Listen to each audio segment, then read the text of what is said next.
Hello, hello, hello. This is your boy Irony Boxing. This will be my first morning show ever. Um, let's see how it goes, huh? Let me just make sure that I let everybody know in Discord.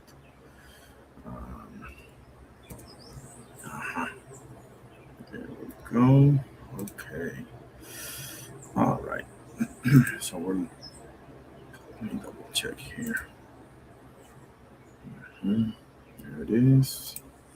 There it is. And there it is. Awesome. Okay, so we are locked and loaded. Juan, how you doing today? Good morning to you. God bless. I'm gonna put the link right away if any of you wanna chime in on Saturday. Um, Actually, first let me do the Lord's Prayer. In the name of the Father, Son, Holy Spirit. Our Father who art in heaven, hallowed be thy name. Thy kingdom come, thy will be done on earth as it is in heaven. Give us this day our daily bread, and forgive us our trespasses as we forgive those who trespass against us. And lead us not into temptation, but deliver us from evil. For thine is the kingdom and the power and the glory forever and ever. Amen. In the name of the Father, Son, Holy Spirit. Thank you, God, for everything. Absolutely. Okay. Appreciate that for sure. Um, Let me know if you want to pull up. I'm about to do a somewhat, well, not somewhat, somewhat deep dive on Lamont Roach versus William Cepeda. I put Errol Spence tribute up there. Hopefully, it'll be enough time for that. But if it's not, I'll do it on the later on today because I want to do a tribute on Ricardo Finito Lopez and Errol Spence. There's one. How you doing today, bro? What's up? You're muted. What's going on? I'm good, broski. What's up? What you got? Ain't nothing much. On my way to work. You Have know a how great it day. goes. What's going on? Yeah. What's going on with you? Man, I'm very interested in this fight, man. Not gonna lie. I'm super intrigued because for many reasons, but let me ask you this right off the bat. Do you think the winners of the main and the co-main should fight each other after? They should, but they not. I think Raymond's moving up. Yeah, he has said that. That's for sure. Uh, okay, well that sucks. I mean, it doesn't suck because 140 is going to get even more interesting. But Yeah. You had Raymond Vorotaya to that 140 division. That's a super fire. killer division. Yeah, it's a super killer division. So at that point, yeah. I mean, it depends, man. I think obviously I don't think uh the winner of the main event doesn't doesn't have the wherewithal to get a unification bout or whatever of the champion.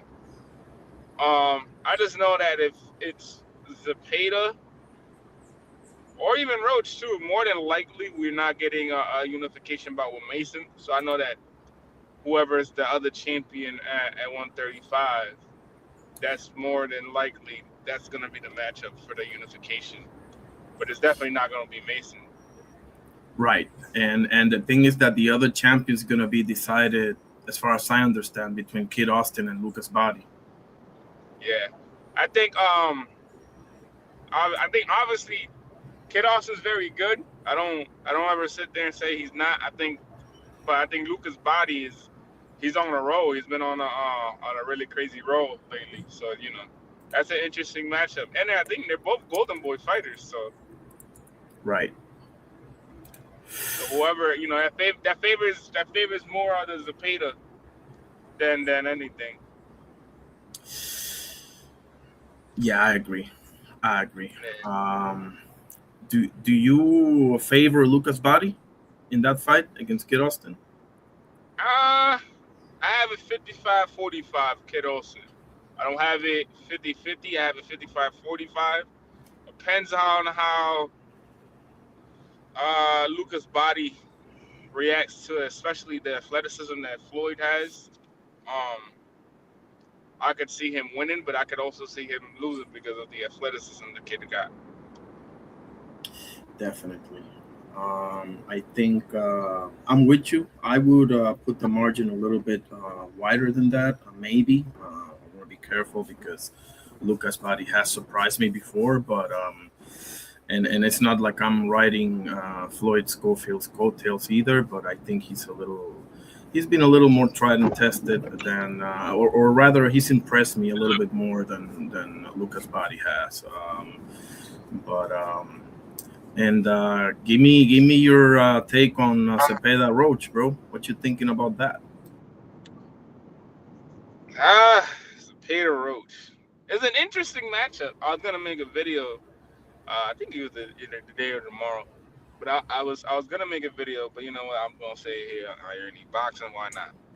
Uh, I'm gonna favor Zepeda. I don't, I don't have I don't have full confidence in Roach like everybody else does. I don't really have full confidence. You had a gimme fight with somebody like Isaac Cruz, and you had a draw with him.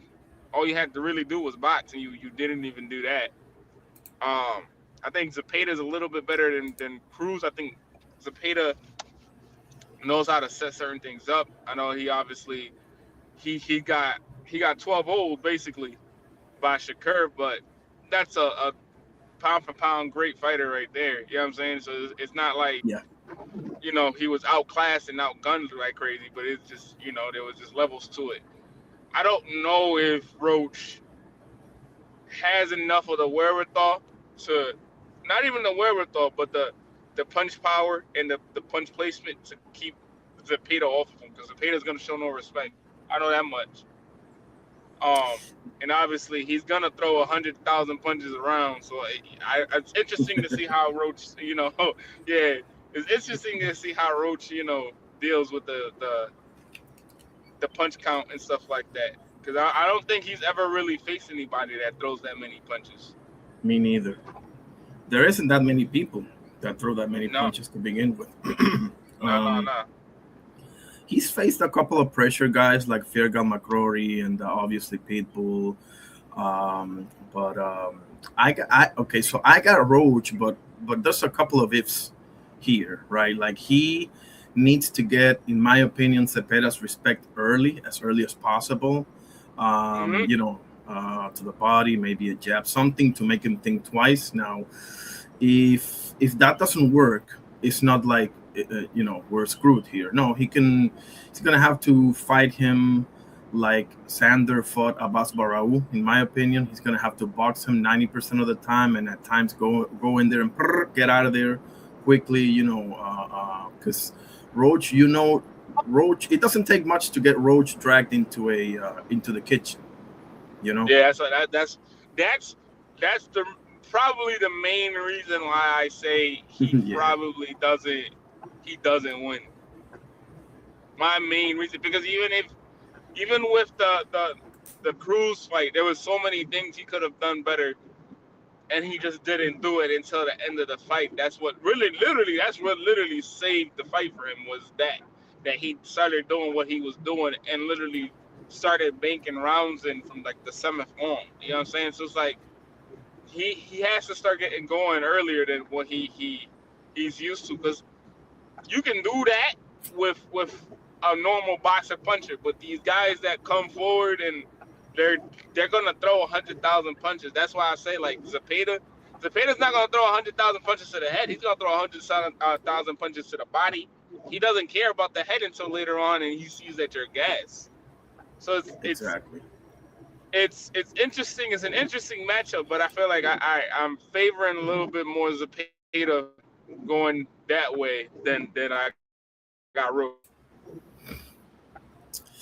Man, that's the thing. It's like, because okay, he was able to do that against Pitbull. That doesn't mean he's gonna be able to do that against Cepeda, man. You can't just. I don't Yeah, think that's he the can just come. and that's the and the thing is, Zepeda's a lot bigger than Pitbull. I still don't Yes. understand how the hell he's still making 135 pounds. That's still really actually amazing to me.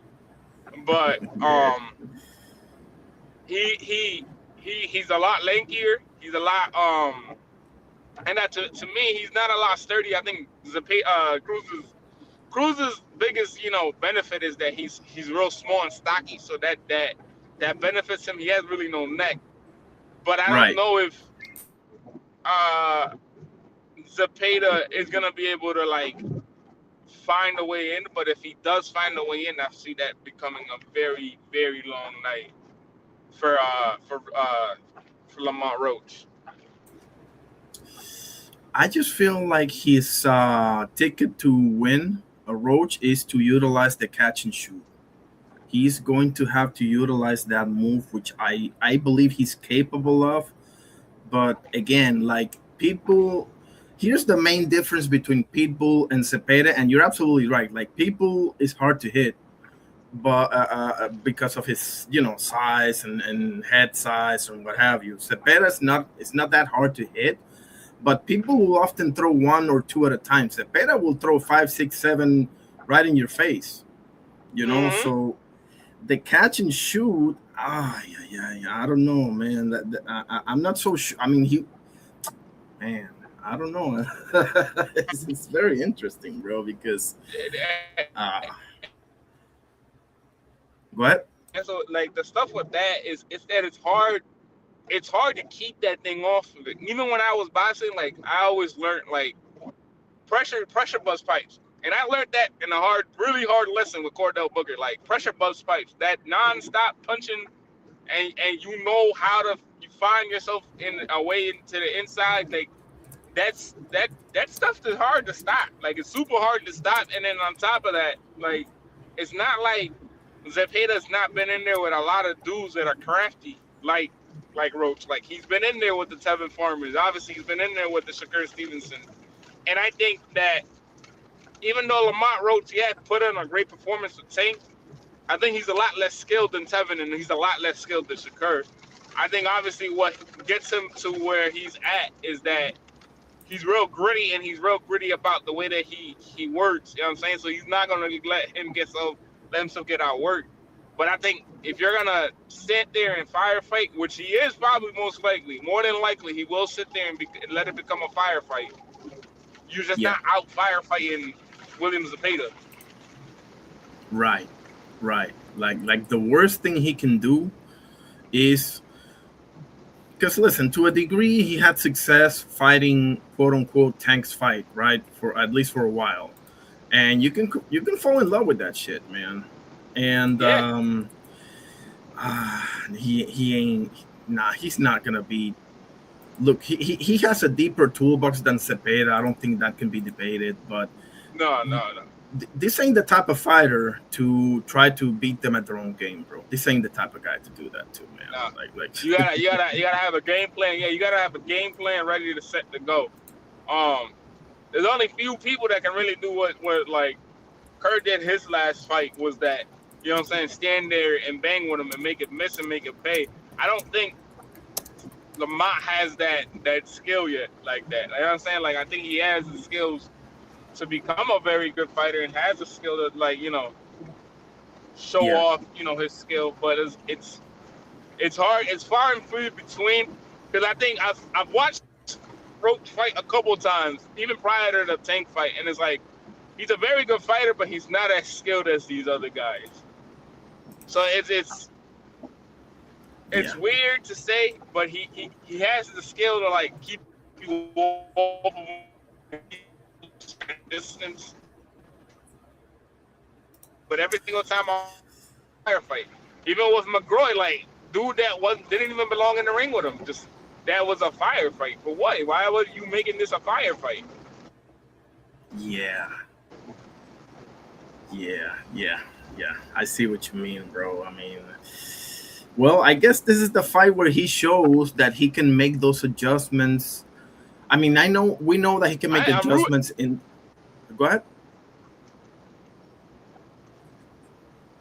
I'm rooting for him, but he just gotta. I don't know. I feel like he just gotta he's gotta focus up. I think that lose the focus because that's what literally cost you against Cruz, bro. Because I felt like if you had boxed the way you boxed from the seventh round on in the beginning, you would have probably wired him. Like, you probably would have had a 10-2, 11-1 type of decision because it was super easy for you. You just didn't want to do that for some weird reason. You felt like you were the bigger man. You're not the bigger man in a lot of for these fights. Like, yeah, you're a bigger person than Shakur. I mean, than Shakur, than Tank.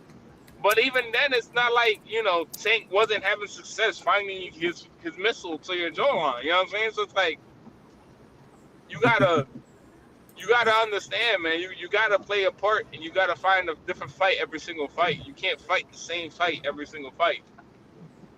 Right. Exactly. That's what separates the A fighters from the B fighters, right there. What you Yeah, just said, right there. yeah. You Um, can't do that. Definitely not, bro. And if he's gonna come out on top, this is the fight where he shows us that he, can just fight his fight and pull one out of the ashes, man. Because I'm pretty much certain, bro, that whatever he does, he is gonna be in trouble in this fight. I'm pretty much certain of that. Um, Now, Jay Will, my guy's thing. Do you think that Roach has the power to deter Cepeda's volume? I answer him, I believe so, but I don't know so. But that's Um, the thing, and that's the thing. What I just said earlier, man, is yep. you seen him against these pressure fighters, the McGroys, the Cruisers, even a guy he fought. I think before he fought Tank, not before he fought Tank. A fight before he fought McGroy was a pressure fighter also. It's it's Uh, a different it's a difference of you're gonna sit here and even Tank's kind of technically a pressure fighter. Like, if he's on his front foot and he's coming forward, he's coming to pressure you. right. Right. It's difficult to see how you you fight these dudes because you fight their fight. And if Zepeda won, that is, I think, 10 times, but not 10 times better, but I think that's better than Cruz at his own fight. You know what I'm saying? You you gotta find a way to kind of like limit that volume. You gotta find a way to like stop the volume, even if it's a jab to the body that sucks the air out. That's a pause. But if it stops the Mhm. body and it causes the air to stop flowing through his body, like, you know what I'm saying, like, you gotta find something, but something's gotta happen, and I don't know if Roach has all that in his toolbox yet. I don't know. He possibly could. He's shown a lot of different tools in his toolbox against the Tank, against the Cruisers. Now, is it you can pull it together so you can get this win? Because you get another draw or you get a loss, that sends you to basically the shadow realm at that point. You know what I'm saying? Definitely. Yeah, for sure. And the, I was gonna say Roach. Um, do you foresee multiple knockdowns in this fight? Could be. Very well could be. Or could be a stoppage. Either way, from either man. It could be a stoppage for either man. It's just you have to we have to see how they look beginning in the round. Like, I can tell you from round 2 on, I could probably tell you what that girl looks like, but I don't Right. know Right. how that Yeah. looks right there, right now. You know what I'm saying? Like, I don't know how that looks. Yeah, because we got to see which Lamont shows up, basically. Yeah, You know, yeah, basically. um, because one of the things that I love about this fight, bro, is that neither guy is coming off of a win, Yeah, so they're both gonna be that much hungry for it. I mean, obviously, this is a title fight, so there's that. Obviously, the vacated WBC lightweight, but they both gonna have that chip on their shoulder right, to get that W and shake off them draw things from one side and shake off that Shakur loss on the other side. right. Um, Possible fight of the year contender, man. Do you think that's an exaggeration? No, possibility. It's gonna be hard to top to me the what fight was it? That Oh just yeah, no, we happened. got two. No, we got two locks for it. We got Fabian Dubois and Naji Lopez and Manuel Gallegos. Those two are like 1A, 1B. Like you Yeah, can pretty much. even for me, was it who was it? It was it homeboy. What's his name? Jesus Christ. Oh my God, I'm blinking out. That's how you know Division. I haven't had my It was in the lighter divisions. Jesus Christ, my brain is not working today. Um, Jesus Christ, man, Oh, why is you're my talking brain not about the working? Japanese guys that fought in January. The other day, Emma Queen told me about them. It was Toshi. No, no, no, Tosh. no. Okay. No, no, no, no, not them. It was Jesus Christ, man. It was in the Lighter weights. Let me think. was it the featherweight? Was it junior lightweight? Was it junior lightweight? No, it wasn't junior lightweight. Was it? No, It's not. It's not Abdullah Bell, is it? no, no, no, no, no, no, Okay. no, no, no. It's not Abdullah Bell. No, no, no, no. Jesus Christ, man. Featherweight. Oh my God, it was something. I forgot what weight was it? Jesus Christ. But I know that we've had a couple. Yeah, we've had a couple already this year. Like you said, Gallegos and Lopez. That was a crazy fight. I was watching Oh that at home. I man. was like, Jesus Christ, these guys are going at it. Um, I think that's my pick for this year. I don't know. Who tops that. Yeah. I mean, given the circumstances, they're gonna give it to Dubois Wardley because obviously that's the heavyweight championship. You know. Yeah, yeah, So on, because of that, and I don't have a problem with that, even though we all know the actual fight of the year is Lopez and Gallegos. But I get it, like I get it. This is in front of yeah. everyone, So yeah. That was a tough. What Yeah, what do you think about that was, Remo Murataya, man? Because I am really taking a liking to Mister Danger over there. To be honest with you. I've been a fan. I've been a fan of him for a little bit of a minute now. Um, is he? My question is he ready? Not ready, because that's bullshit. I'm never gonna say is he ready. It's when does he get thrown in there with basically his contemporaries. That's what he needs. He needs to get thrown in there with his contemporaries. Obviously, the Andy Cruz fight showed a lot of grit and even showed a lot of patience, because the way that he did that fight and the way that he got that win was so impressive to me. Um, that Yes. I will never sit there and say go against him against a lot of dudes. I won't go against him against a lot of dudes. Now, my question is this, right? When you get past Robin Conceicao, because that's when you probably stopping him too. Yeah. When you get past Robin Conceicao, who at 140 do you go take first? That's the question. Well, um, okay, so Dalton Smith is gonna fight Alberto Puello in 1 or 2 months. That got postponed, so that's one thing. The other I got thing I is got that Puello, I got Puello with the upset in that fight too. I got a Puello with a big upset on that fight. I'm not mad at that at all, bro. I think Puello is gonna pull it off too. It's just that Dalton Smith is one of those that has shut me up before, so I'm gonna be I'm gonna be on my Yeah, best no, I behavior. wasn't. I wasn't. I Um, wasn't surprised with the Matias fight. Like with the Matias fight, I really wasn't surprised that he got the win. But it's the way he got the win is exactly. what surprised me. I was like, whoa. I was like, whoa, whoa, whoa, whoa. What is that? What happened here?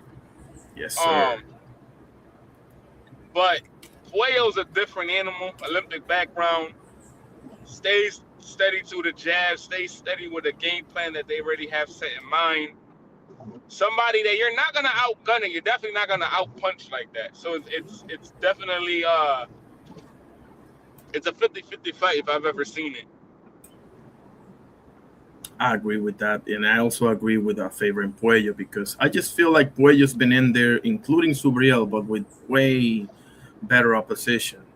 Yeah, I'm talking Sandor Martin, Gary Antoine, so and he's been staying active too. So yeah. He um, just fought. I think he just fought last week or the weekend prior.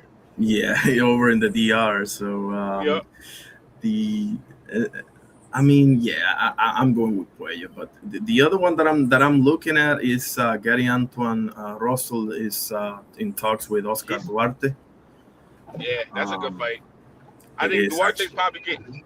I think Duarte most likely getting schooled. I don't know if stopped, but I know schooled as much as possible in that fight. I think Gary's on a trajectory Obviously, people are gonna sit here and say, "Well, he looked like how you say it? He ain't look incredible against Andy, but Andy can fight. Like Andy surprised me how much he could fight. I've seen Andy fight Right. before, and then what he showed against Gary was like I was like, okay, he's a serious contender in this weight division. So I wasn't really all too much surprised, but I was just surprised on the performance that Andy had with Gary. Definitely, and I would say I would go on a limb, bro, and I would say that I'm sorry, Andy Hiroka, to me is a more dangerous fighter than Oscar Duarte is.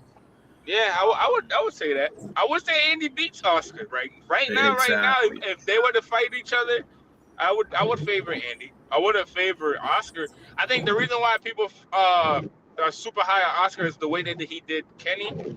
But even then, that fight right there, it was so close. That fight was so super close. I felt like if Kenny had a different game plan, that would have we would be talking about a whole different story. But because Kenny didn't have the same game plan coming in, well, had the same game plan as he had coming in. You know what I'm saying? He just fought the man's fight.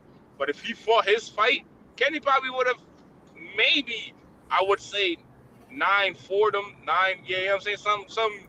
Some wide type of decision, but he definitely would have won. I just felt like Kenny just fought his fight.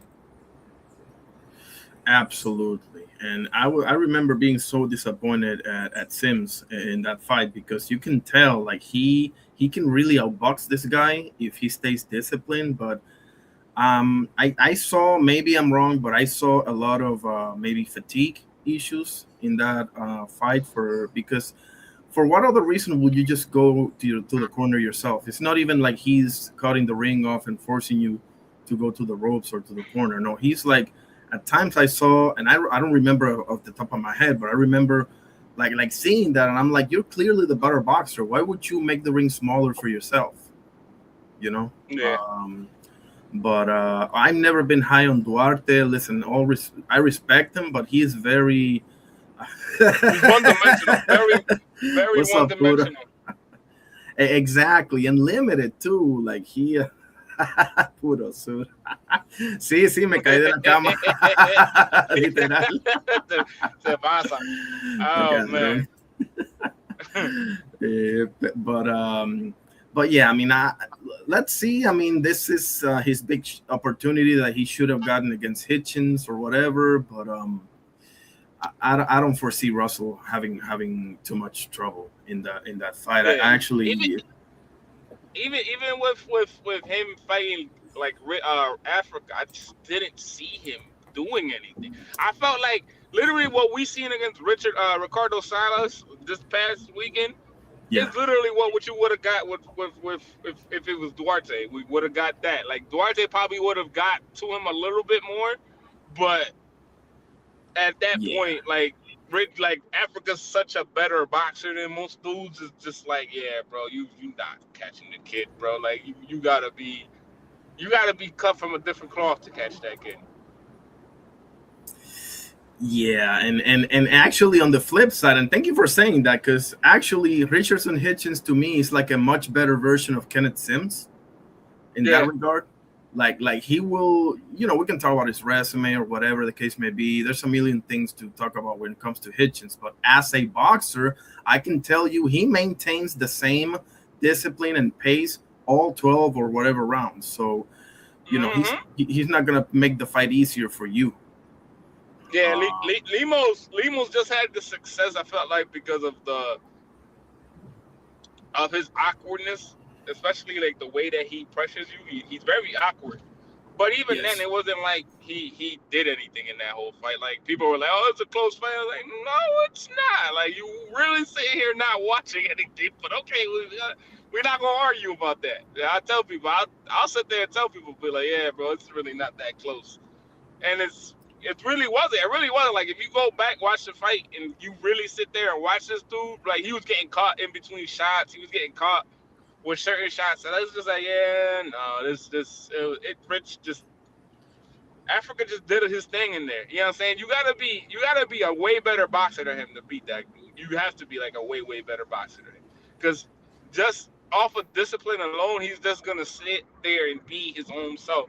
He's gonna always have a real tight, not I don't want to say real tight defense, but he's gonna always be kind of on point on defense, and he's gonna always be behind that jab, that real long jab. Like, and he has a probably the best jab in boxing. I know that Carrier's gonna sit there and say he has the best jab in boxing.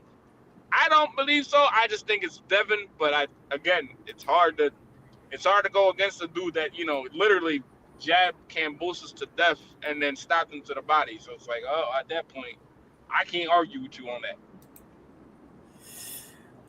I see Gustavo Lemos as a way lesser version of Marcos Maidana, and Yeah, that's like even before he got with Robert Garcia when he was super basic. yeah, yeah, But I mean, 140 for Muratai. I mean, not for nothing, bro. He has been calling for that Shakur smoke.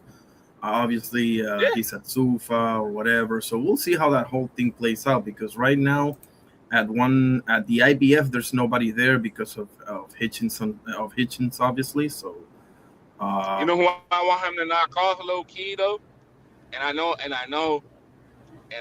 it's gonna sound fucking crazy because I don't care. I hate Tito Mercado. I need him to knock him the fuck out today.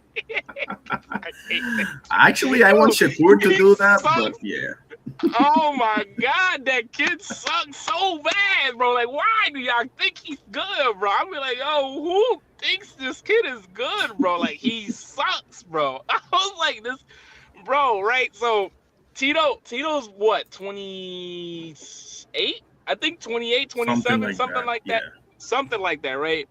So this Yep. this happened in 2015, and that from what I remember, because Tito didn't compete. Tito didn't compete. Did he compete in Philly? No, he didn't compete in Philly. So this was the year before. This is ringside. This is before. This is one of your like last get. Like, you gotta get to either you get in ringside or you get in Philly, and you gotta go through that gauntlet in Philly because he was gonna have to go through a gauntlet. But at ringside, right? He fought. I don't know if you ever heard of Luis Feliciano, Luis from Feliciano. Minnesota. Yeah, he fought. Uh, He fought Mike Quam Williams. He got knocked out. okay. I don't believe I But have, but go ahead. yeah, no, he at the time. So at the time in the amateurs at 141, he was the man. That was everybody's catching up to him. Like, everybody was looking up towards him. Dudes were moving out the division not to fight the kid. Like, he was really that good in the amateurs. So we got to ringside. It probably not even 9 a.m. I just got to the hotel. I had to cut to make some weight and shit like that. And the kid, he was there already, but he was in the lobby talking crazy. I said, "Yo, who is this kid?" So they were like, "Oh, that's Tito." I was like, "Okay, whatever." So I'm like, "Okay, now I'm gonna make a mental note to come and watch this kid fight." I was like, "Okay." So I go watch this kid fight. Right? He fights his first fight. Fights some kid from Arizona. Smacks him. Cool. Smacks him. He's always act like that crazy power. Smacks kid though. Smacks him up. He gets matched up in the semifinals against Lewis. And people are like, "Oh, Lewis, you're gonna get knocked out." Lewis is quiet as you could be. One of the most quietest people I've ever seen in my life. Lewis, okay, cool. Lewis comes out, bro. Not even like 2 rounds, bro. Stops him clean, dude. Stops him nasty. All you heard, like the whole gym, because it was a little ass gymnasium. The whole gymnasium was like super quiet. All you heard was my laughter. The whole time I was laughing. I was like, "Yo, this kid suck." Because then I watched him again. He fought in one of these tournaments. I forgot. I think it was in the National Golden Gloves, in Utah. So he fought in there, and I seen him fight. And I don't know if you know, back then they used to have the live stream on Facebook a lot. So like you could watch the fights on Facebook a lot and shit. So I, Okay. I went to watch the fight, and I'm watching this kid fight, and he's just getting smacked up. And guess he getting smacked up by? Fucking Africa. He's just getting beat the hell up the whole time. And I'm like, "Yo, Africa can't punch like that." Because I just seen Africa fight Jermaine at Gleason's, and this is not even how it works. I was like, how? And I'm like, yo, he's just not good, bro. Like, and I swear to you, bro, like the people that are saying that he's good are just like fanatics of the knockout. And I'm like, bro, you cannot be serious, bro. I was like, yo, if Floyd did not teach y'all anything, was to not depend on anything that has to do with power or speed, bro. You gotta depend on your skills. If you're not that good, bro, you're not that good.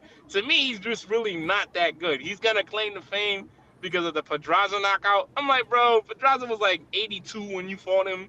Yeah, You could have fought him. yeah, Yeah, you know what I'm exactly. saying? I was like, you gotta be like, yo, bro, you gotta. Yeah, I don't know, bro. But he's just not good to me. I don't see it. I don't see it. I don't, because I know he's like half Puerto Rican or something like that too.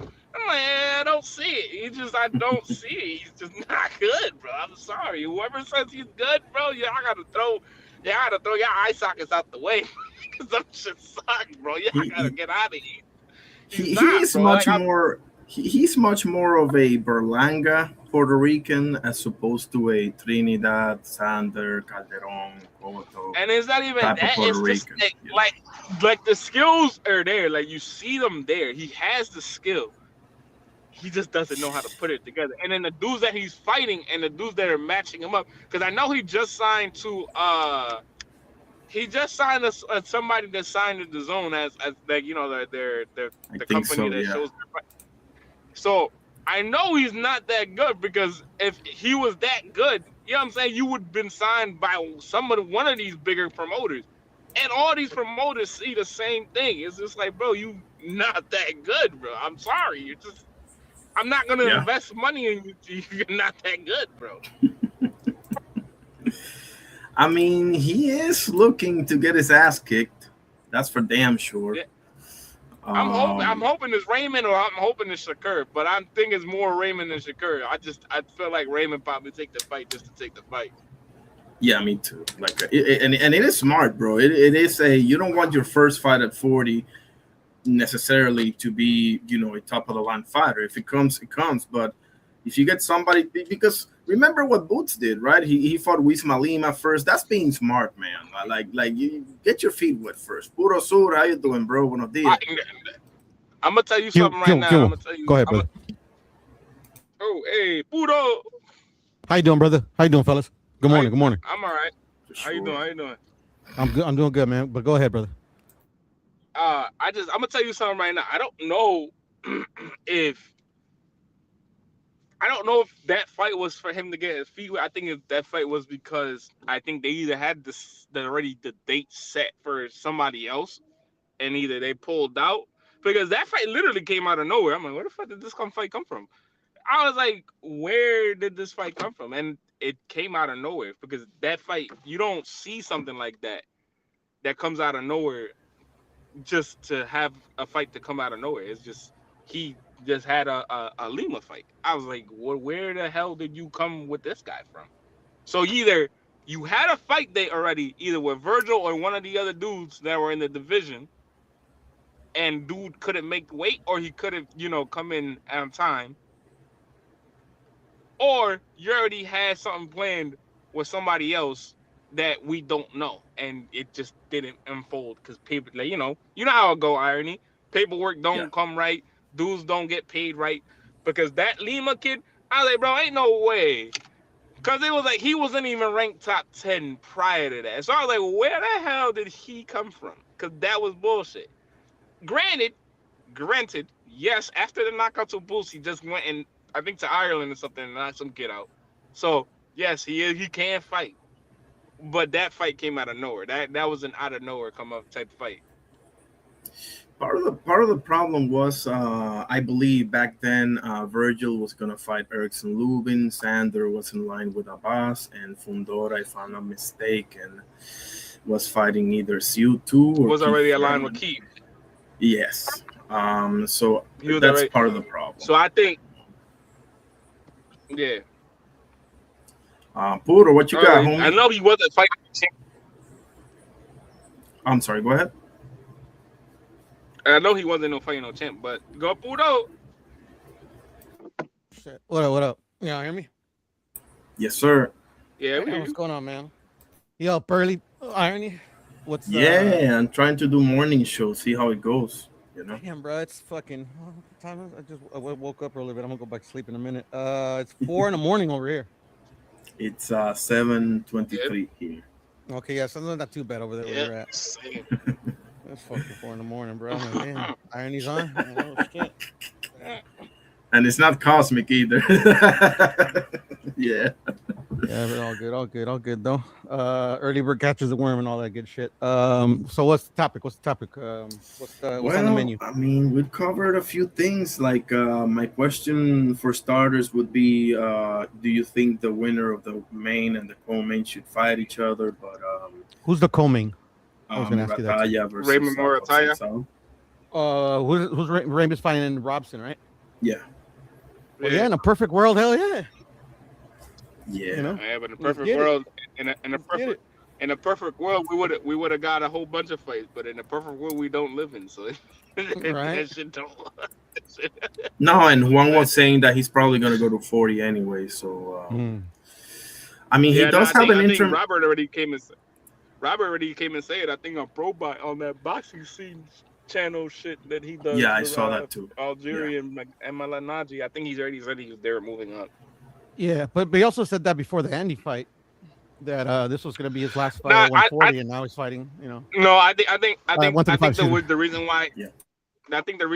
he stood around was because of Shakur. That was the only reason why he stood around. And now because they already had a fight date planned, so the fight date was already planned for him to move up. But then Yeah. Shakur said, "We don't know, we don't know who he gonna fight."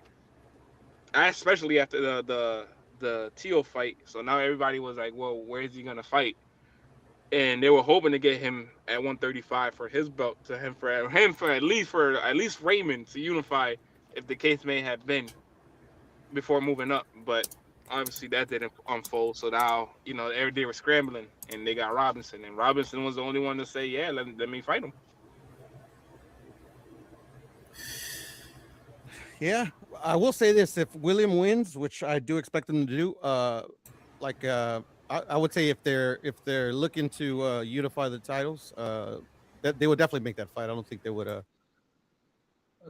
don't think they would like drag on.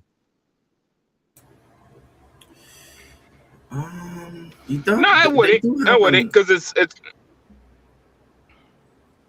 There is an interim I champion at don't know. 140 at 135 in WBC. His name is Yadier Herrera.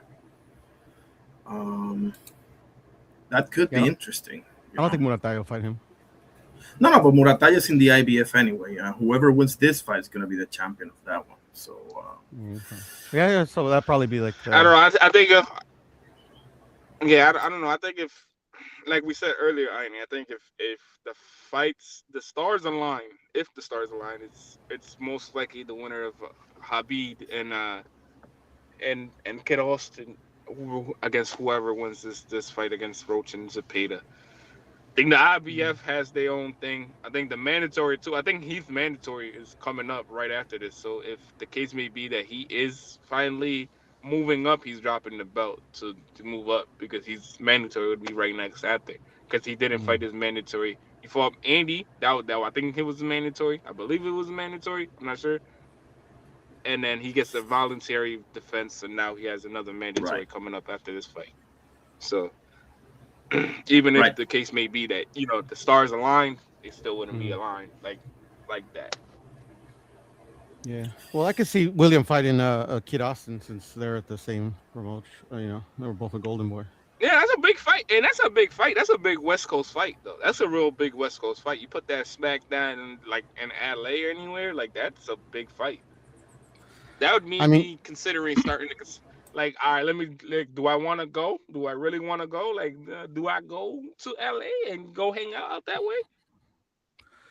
well, you would think that's like I agree with you. Like I would agree with you, but for whatever reason, like people don't go to fights here anymore.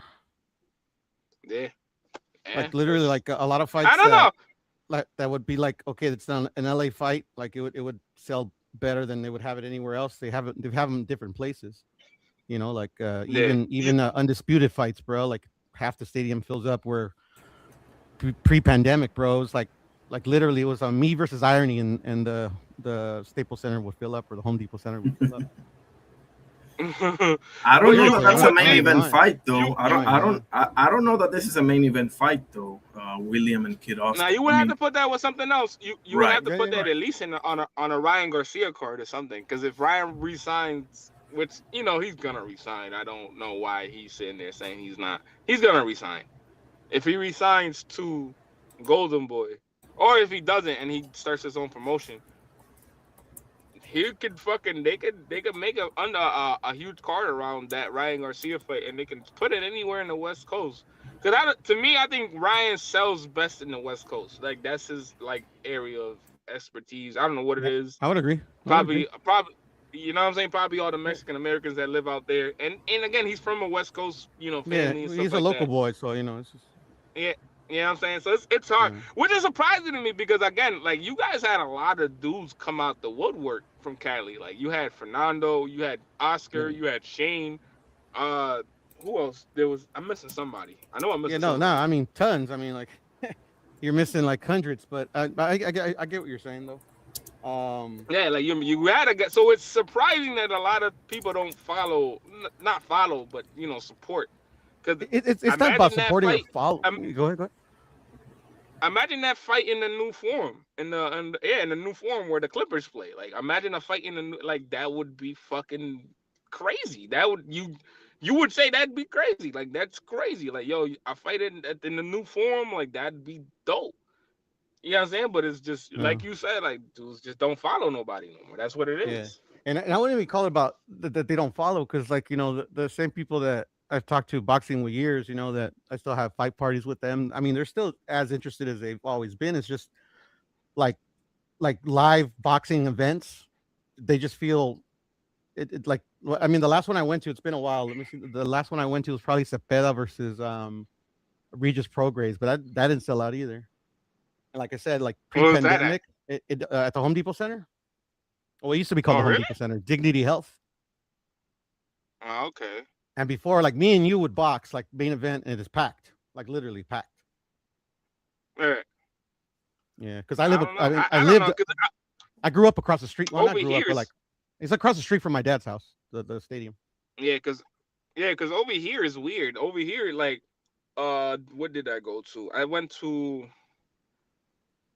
the Xander in the Chino Perez fight for that, and then I Okay. went to the Tank and was it Tank and Rolly or was Mm-hmm. it Tank and Tank and fucking it was Tank and somebody I forgot who it was, Yeah. but that stadium was crazy packed, and then Yeah. even though Tanks fights sell out the still. I mean, Xander like, yeah. Go ahead. even like Xander fighting like Xander did you go Irony to that fight or no? Sander versus Abbas. No, I Chino? missed that one, No, bro. no, Holy shit. against Chino. No, no, Against against Chino Chino, no. in the small theater. That that place is packed. That place usually doesn't get packed like that. That place was packed to the gills. Bro, there was like I swear to you, Budo. Mm. There was hold on, yo. It was like a whole section of West Coast Mex. I swear to God, I don't know where the fuck No, y'all came from. I'm sure. I was I'm like, ain't sure. no fucking way. I was like, ain't no fucking No. where the fuck these guys come from. I was like, what? But it wasn't even supporting Chino Perez. It was supporting the young kid Steven Navarro. I was like, Mm. Jesus Christ! But Yeah. when y'all pop out, y'all pop out. Like it was like, oh shit, y'all popping out. Like what the fuck?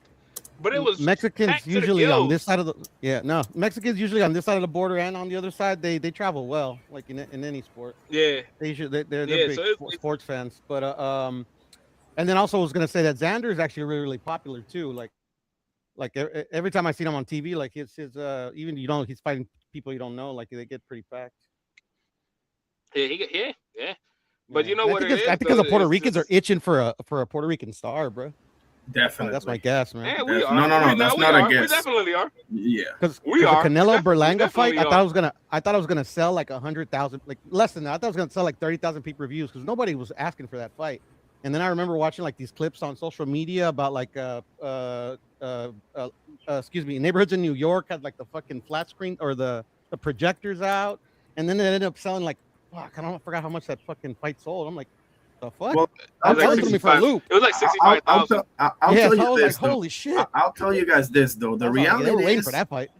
the reality is, we have a star, but he suffers from the lower weight curse, and his name is Oscar Yeah, Pepino a lot. Collazo. Yeah, Colazo. Yeah, Colazo. and he's I still don't. I pretty see, much but sold my out, thing. but you know, but like just like popular everywhere. You know what I'm saying? I know what Yeah, you mean. no, for Nah, sure. he doesn't sell out like that. He sells out because of the card they'll put on for him. But the thing is with Colazo though, what my difference with Colazo and Xander is, and I think those two they will be the Cotto and the Evander, Ivan, of this generation. That those two would be those guys of this generation. Yeah. But my And you thing know, is, you have to kind of have to be like, yo, how do we maneuver this kid right now? Because again, yeah, yeah, he's in the lower weight divisions, yeah. and there's nobody else for him to fight in that division. I think except for I was gonna who say, else is in that division that he's got to fight. There's one more dude he's got to fight, and then after that, it's um, like, you can move up. I mean, there's a few guys he can But fight. But yeah, go ahead. yeah, but those guys are Well, on the Melvin upper division. So Jerusalem he's at and 105. yeah, Melvin Yeah, but Jerusalem, he's who he knocking. already beat, and Yeah, Pedro and Taduran. then That's the one that people are not too sure about. yeah, Pedro Larurang, and then he's knocking him off. At 108, it's That boy's all the dangerous, bro. Thailand dudes. He is dangerous, but he's knocking him Yeah. off. You know, Colazo not. So I think Colazo just too good. And then You know, at 108, it's all the Thailand dudes. That's where I want him to fight him at. Like put him at 108 already. Like he needs to be up there already. Yeah, You he can has a tell, like, rivalry. He has a rivalry against a dude named Rosa. I think that's his name, Eric Rosa or something yeah, like that. Yeah, and all those Thailand dudes are dangerous. All those that's dudes out that way are for sure, bro. dangerous. and that's what I was gonna say too. Like also like a big difference between like say Xander and Collazo is that like Xander says he fights at these weights where it's not just Puerto Ricans, Thais, Mexicans, Right, Filipinos. It's like exactly. literally it's all those dudes, but then you add Americans, like bigger Mexicans, Yeah, shit like that. You know what I'm saying? that's why So that's why Bam has a bigger crowd comes out, for the other That's fighters. why Bam in the beginning. That's why Bam in the beginning wasn't selling because he was at 108, and people were like, "Who the fuck are you fighting?" And it was like, Yeah, we know who we fighting because we follow the Yeah. sport. But like most of these cats, they're not gonna know who the fuck they talking about. But Definitely. for the most part, especially the American I think fan, they know Colazo, Americans over there. yeah, and most of these guys are Yeah. gonna be, but especially both of these guys right now. Like even like I think for like both like all our races, we all have stars coming up, especially but like the Spanish races, like the Mexicans, the Puerto Ricans, shit, even the Spaniards. We have dudes coming up. Like Emiliano to me will be the star. He will be the man at some point, certain point in time. He will be the man. He probably be the face of this damn thing. Then you got If he don't dudes get like his ass Xander. beat. You got dudes like, yeah. Hopefully, I'm hoping he don't. Shit. I'm hoping he don't. Hoping one hand, shit in the I'm a other, fan because they keep feeding them cans, bro. That can't be good for them. Yeah, but you gotta understand too the way they did his pop though. His pop's gotta be the man to be like, yeah, yes or no. Because the way that he did his pops, bro, I swear to you, and not Pudo. Irony, you can disagree with me if you want. If they're giving that man at least a year or two before feeding him to Trinidad, I promise you, he probably would have knocked off Trinidad. I promise, he probably would have knocked them off. If he Fernando waited Vargas. a year or two, yeah, if they waited a year or two, I promise you, they would have probably. Oh, knocked I'm gonna disagree with you. Like you already know. Yeah, that. I know you, but he probably would have knocked them off. He probably would have knocked them off because if he knocked them down and he was giving them a fight, yeah, bro. I don't know if a year or two, yeah, bro. He would have knocked them off because that literally was hold on, what fellas. changed everything. Let me give a Yep. welcome to Left Hand Manny. First time in the panel. How you doing, sir? First time on the channel, I believe. Yes, sir. What's good? Good morning, y'all. Good morning. Good morning, Good brother. morning, my guy. Appreciate that. Let me let Juan finish his statement, and then I'm gonna get your thoughts on everything in Left Hand. Okay? Yeah, It's no, all sir. good. If they had waited a year or two, Fernando probably would have knocked him off because Fernando can box and he can fight. That was the difference between like him and a lot of these dudes. Like he could fight. Like Fernando was nice. He was. they rushed him into everything. They literally rushed him into everything. It's like why? Why y'all rushing him into everything? which I agree that they did rush him into. I actually the only thing I really agree is they rushed him into the Trinidad fight. But you got to also realize that, like, Not before he went to the Trinidad fight, he knocked off two elite fighters in his division. Right. yeah, but you gotta also remember though that was two dudes and Winky Wright that got a really good win, but it wasn't like he was super elite. And then I forgot who was the other one. But at the same time too, you're feeding him to Ike O'Kay, literally the hardest puncher at 47 and 54. Literally the hardest puncher. which I And wholeheartedly somebody agree, bro. I agree. Yeah, sorry. like you and on top of that, he is a laser. Not great boxing skill wise, not great, but knows how to pick his shots and is a laser in there. Yeah, bro, you wasn't ready for that. I would have been like, hell no, I bro. agree. Give I me a agree. year or two. Give me a year or two. Even Big G says it. But Yeah, again, he put him in there too soon. Left no, hand, he wasn't what's up, late. brother? Give me your thoughts on. I don't know. You can chime in on whatever, but I want to get your thoughts on this weekend. This weekend, I ain't gonna lie, I'm kind of spooked for Lamont, bro. I don't know. I don't got too much faith in him, bro. Not gonna lie. That's two of us. I'm not. That's two I of us. rewatched. I rewatched that Pitbull fight like 2 times this week, and I'm just like, I can just see Zepeda just piecing him the hell up, bro. Even though Zepeda ain't really got enough pop on his punches, but just off that activity in Vegas, bro, I can see it. That's why I said the money's on a draw in the comments. I'm like, I can see it. I can see a world where Roach doesn't get a knockdown and it's too many swing rounds, he gets another draw. I can see that. Or I can just see Zepeda just completely outworking him in a Lamont, like doing that thing again where he's like, I just want a fair shot. And it's like, bro, you didn't pull away enough. I can see that too. Morataya, I'm not too concerned about him because Seisao, he's getting old, so it's really just like a stay busy fight for me. And Yeah. on that Emiliano tip, they just signed Frank Martin the top rank. You think they might feed him to him, or what do you think they're trying to do with Frank Martin? It's a tough fight. It is actually.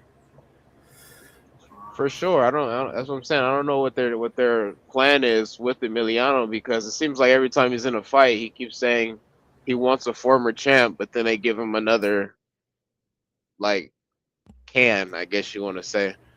But That's what I think they've been feeding him. But hey, that's just my opinion. he's been saying for like 4 fights he wants a former champ, and it's just like I don't know what they're doing if they really have that much faith in him. Because like I was saying about his dad, it's like they feel like they rush him too fast. But Yeah, I mean, I feel like he's nice. He's a nice prospect. I don't think he's really a contender until he fights a former champ. But I don't know or who's at a least good former champ a to high even contender. who's a former champ to even feed him. I seen he said he didn't want Cambosis. I feel like that would have been a decent fight because Cambosis is getting old too, and he's already been stopped twice. And he sucks. But yeah, for sure. But Yeah, I he mean, kind he of fought at the sucks. high I'm not level, gonna so lie. I mean, and he doesn't completely suck. Like, I was impressed by the Tio fight, and then just disappointed in everything else. Yeah, that's Uh, good. But exposed a lot. I'm looking at the rankings here. I mean, Emiliano doesn't really have anybody in front of him in the IBF that's a former champion. You got Gabriel Goyas Valenzuela, Ernesto Tito Mercado, Adam Azim, Arthur Biarslan. Now that kid, I wouldn't fight that kid right now, personally. And number one, Lindolfo Delgado. Um, Well, mm, Lindolfo's with Robert Garcia. I think he's got more skin in the game than Emiliano has. yeah, yeah, for sure. Um, But I think they recently positioned Emiliano in number one in one of these rankings. So I mean, Yeah, he's maybe number one for Shakur's belt, I believe. Correct. Yeah, okay. WBO. So Exactly. then they're planning something. Yeah, they might feed Shakur a pretty boy if Ryo don't take the fight. Definitely. Feed him the I pretty mean, boy. It's blueprint, green print, as Floyd said, the green print. I mean, man, Tito Mercado and Vargas would be nice. I was just about to say that, bro. Like the build up alone, I got Emiliano beating his ass, but that's gonna be fireworks, bro. Like Tito Mercado, whatever I or whoever may feel about him, he can definitely sell with the microphone, man. If nothing Yeah, else, so he talks Do, some good do, shit. do y'all believe yeah. Eddie when he said that Tito Mercado just talk a good game, but he's been denying a lot of fights? I don't know. I don't Well, know. the Eddie first Eddie part, I agree with the first part. Eddie seemed like he just throws you in the dirt once he's not promoting you anymore. He does it with Devin, so I mean, yeah, I would agree. Now, do any of you have anything in regards to Pierce O'Leary versus Mark Chamberlain and or Charles Conwell's return? Who's Conwell fighting? Paul Kroll is his name. I'm sure I saw him somewhere, maybe Pro Box. He sounds familiar to Um, me. yeah, I know I've seen him before. He's undefeated, like 12-0, something like that. Let me verify Yeah. here. And the Chamberlain and the other dude, I know who they are. I've seen them fight a few times, but Well, I've seen a couple of highlights of both. I know that Mark Chamberlain's the guy that lost to Josh Badley and what have you. Chamberlain is a southpaw. He's much more of a counter puncher type boxer, while Pierce O'Leary is more of like a pressure bulldozer, heavy-handed Irish type of guy, orthodox. I got O'Leary by late stoppage in that fight, based on what I've seen, which is not a lot, but I don't think Mark Chamberlain is as good as they touted him to be in the UK, which happens a lot, unfortunately. They tout guys. I mean, at one point, Ollie Harrison and Price were highly touted. Enough said. But no, that should be a good fight though, because it's a bit of a contrast of styles. But what you guys think about Charles Conwell, man? Do you think he's got a run? Because he's been out for a while, man.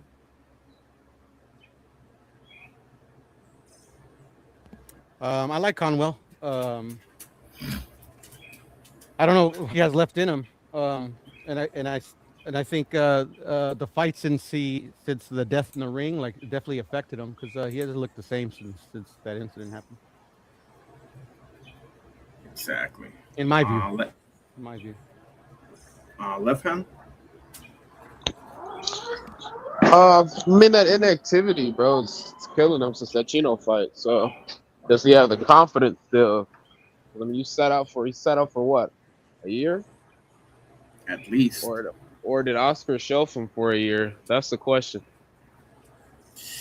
I think the second thing that you said, basically, which I Because don't really understand. it Go seemed ahead. like he did that with Zepeda as well. Like Zepeda hadn't fought since he lost to Shakur. We ain't hear nothing about him.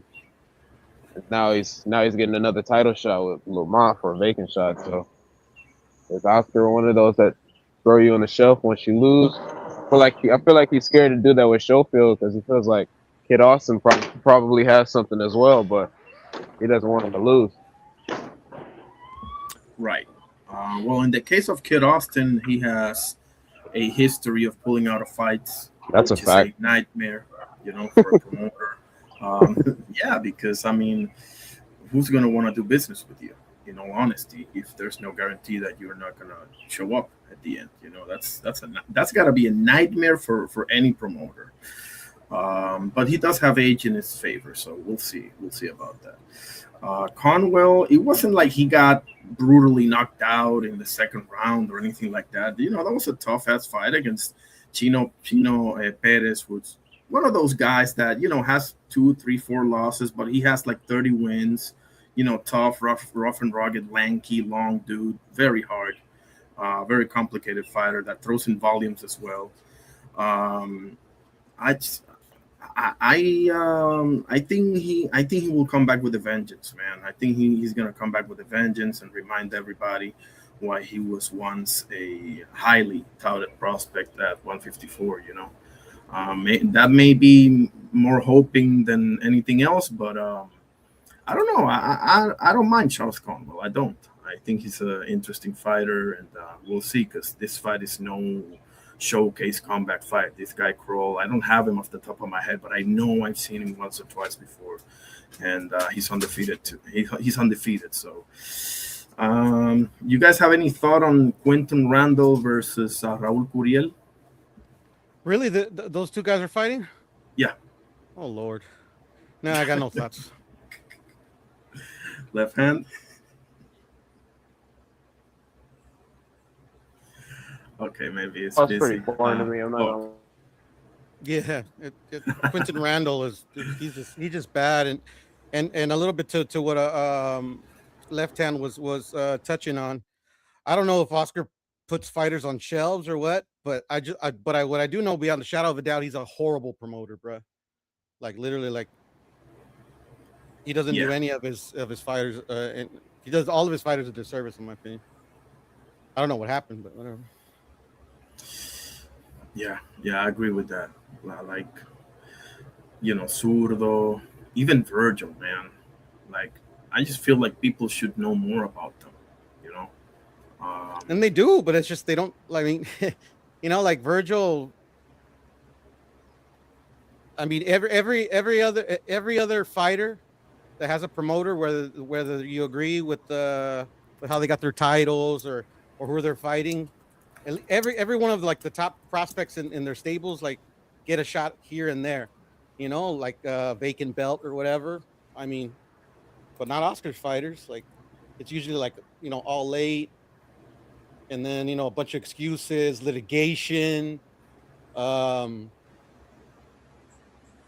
I Yeah. mean, like I mean, it's like the Virgil situation. Like I think Juan was talking a little bit about it before about how he fought Lima and this, that, and the other, and like I remember it being reported that like and that's how kind of like the whole litigation got started between Oscar and Virgil and the manager is that they were already working with Buta's team to get that fight made. They actually already had they already had excuse me, like an offer sheet signed, and then the litigation happened, and then I remember like Oscar did what he did with Hyman and the Al Charlo fight a few years back. Do you remember when that fight was going to happen? I remember it, but not like vividly. Yeah, But go ahead. like literally, I remember one of these YouTube channels. Like he did an interview with Jaime, and Jaime will like disclose that like I just literally got off the or phone or whatever. I just literally signed the contract to fight Jamar Charlo. It was going to be my next fight. And then Oscar came out on social media saying, "Oh, DAZN has to be involved, and this, that, and the other." Oh And man. long story short, that fight didn't happen. And then in this situation he did similar things, and then like literally like I remember seeing a document that in for the because before the judge ruled that they're going to go to arbitration, that like he had a letter from the zone saying that um the Boots Ennis fight does not have to have been on the zone, like literally like this, like the contract, because Golden Boy and the Zone were in the middle of that contract, and that's where the Virgil and his manager were saying that they had a stipulation in the contract if they didn't have a network deal that they could move that they could get out of their contract. And then they were saying that, and then Oscar came and said that, oh no, the Zone, that's what's contingent, that Boots and Virgil be on the Zone. But then the Zone provided a letter to Virgil to the court saying that the contract between Golden Boy and the Zone is not contingent on having Virgil and Boots Ennis on our platform. So it's like literally, it's just Oscar's just a horrible promoter, in my opinion, bro. Yeah, and it's funny because it seems as a fighter, I keep telling everybody Oscar has one of the best resumes of all time, and I don't think that can even be debated. Like he literally got in the ring with everyone from Julio Cesar Chavez all the way to Bernard Hopkins and everyone that you can think of in between that. So, but obviously he's not the same dude. That's something that we need to realize. He doesn't have Yeah, the fighter hat on. He has the promoter hat on. He's not that same dude anymore. yeah. But I mean, he's the same dude. It's just he's not fighting. You know, Well, when like I him say that, fighting what I anybody mean, and everybody has nothing to do with what he's doing now. right, and it's two different things, and it should be that way. It's just that people sometimes find ironic, including me, that he had this mentality as a fighter, but has the opposite when it comes to the promoter. But that's just how it goes. You got to put business first. And but obviously, as a fan, it's no good to us. But left hand, let me ask you because I'm pretty sure I got Puro's opinion on Moses Itauma versus Philip Hergovich. And if I don't, feel free, Puro. But let me get left hand opinion on that fight. Do you think Moses is the goods? Do you think he's gonna be in deep shit against Philip Hergovich? What do you think? You hear me? Yeah, yeah, for sure. I'm at working right now too. Um, Moses, I'm pretty high on Moses. I'm not gonna lie. That Jermaine Franklin fight showed me a lot. He's got a lot of speed.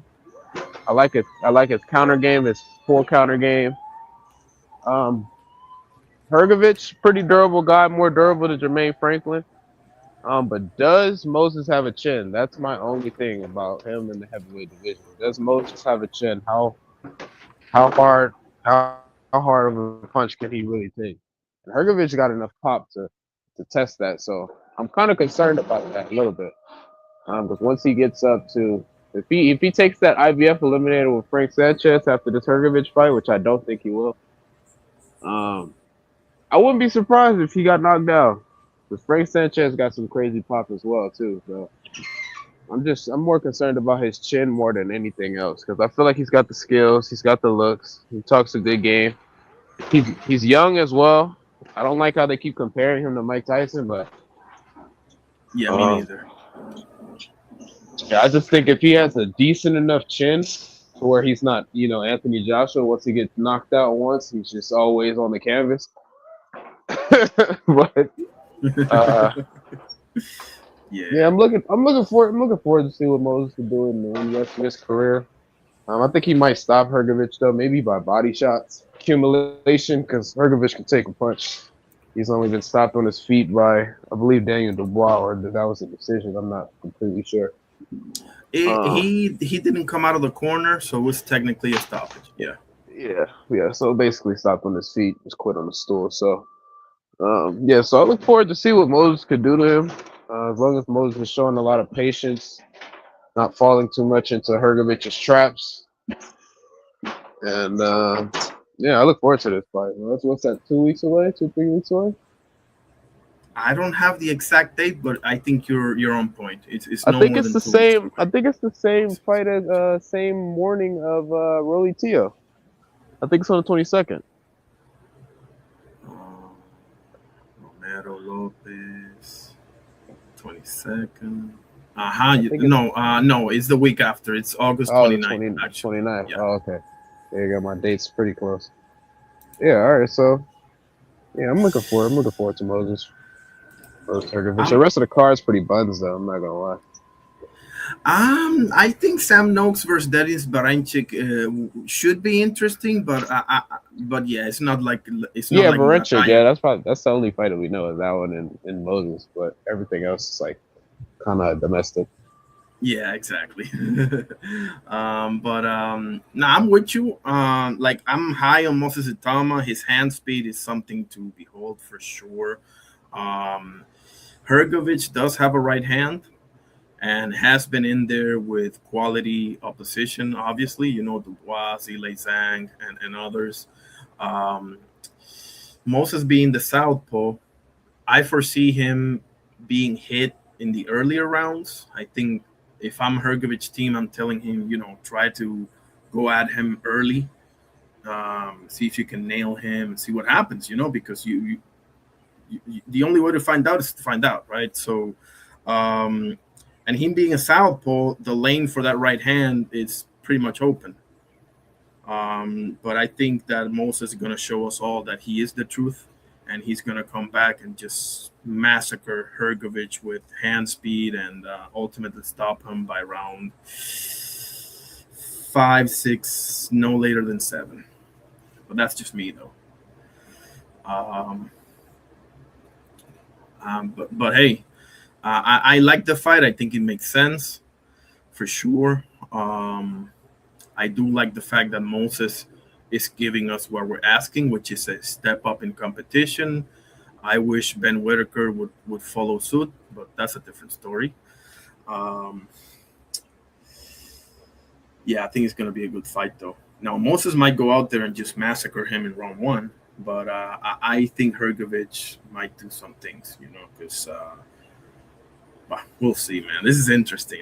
Boxing is getting good, man. And what do you think about Dalton Smith and Alberto Puello? I haven't seen enough of Dawson Smith. Not gonna lie.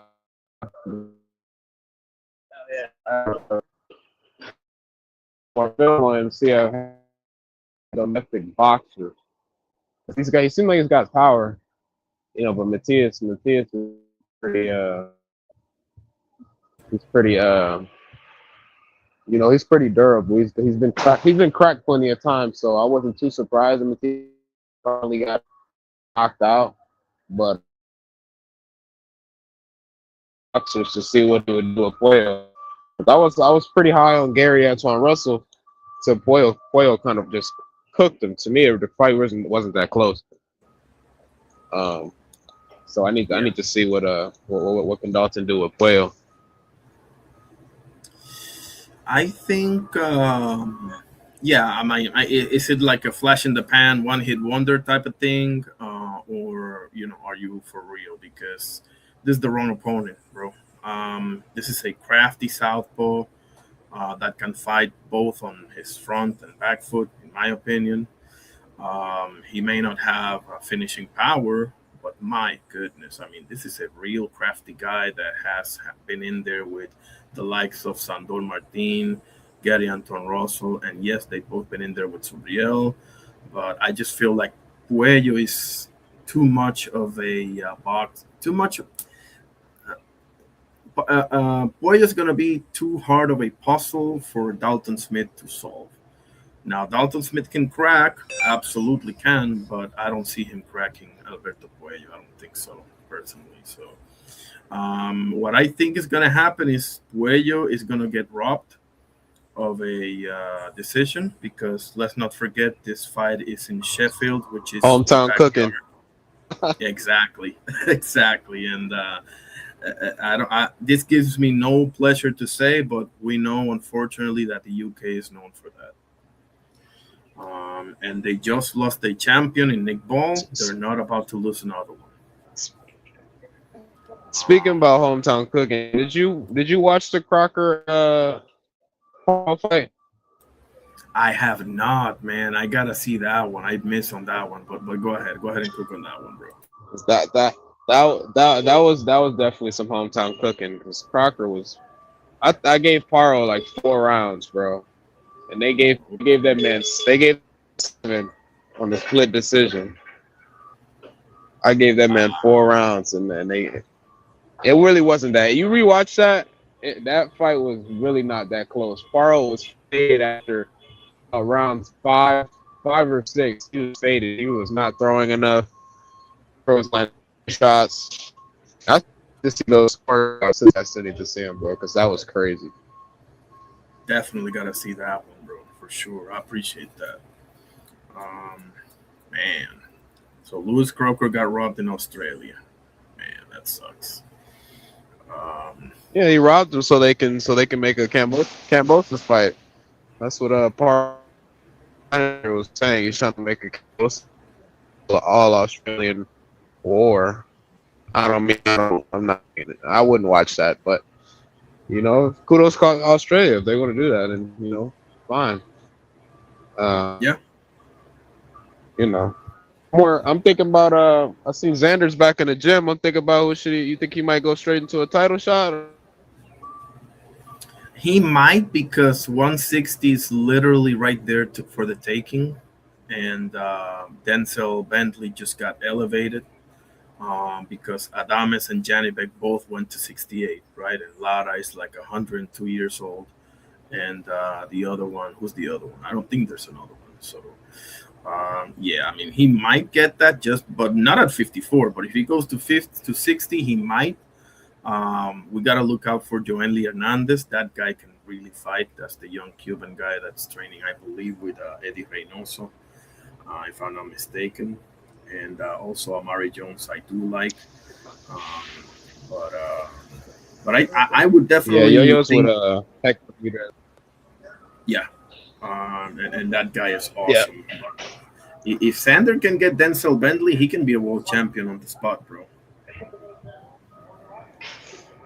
Yeah, unfortunately, Top Rank's going to give him a bag he can't resist, and Frank Warren's definitely going to tell him to get it. So you know how that goes.